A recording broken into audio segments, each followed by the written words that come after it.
வேதாளம் சிறுமே வெள்ளருக்கு போக்குமே வாழாள ஊதி புலருமே ஊதேவி சென்றிருந்து வாழ்வாரே சேரன் குழம்பு போய் ஒன்றால் சொன்னார்வனை.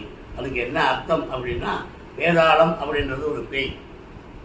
ஒரு வீட்டில் போய் வேதாளம் சேருமே அப்படின்னா ஒரு புது வீட்டில் போய் விளக்கேற்றாமல் கொள்ளாமல் தலையை விரிச்சு போட்டு உட்காந்துருந்தா வேதாளம் ஒரு போய் இருக்கும். வெள்ளருக்கு பூக்குவை, அந்த வீட்டில் போய் நல்ல வீட்டில் போய் இருக்குன்னு தெரியல, வெள்ளருக்கு பூக்குவை. பாதாள ஊடி படுதுமே, அந்த மூதேவி என்ற ஒரு பொடி படுதுமா.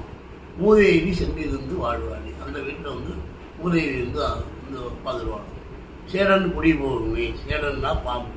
அந்த பாம்பு இந்த குடி போயிருக்கு, இந்த மூதேவி வந்திருக்கா, நாம்பளும் போகலாமேன்னு சொல்லி பாம்பு போய் தங்கியிருக்கான். ஏதாவது தான் மூதேவி சென்றிருந்து வாழ்வாளி.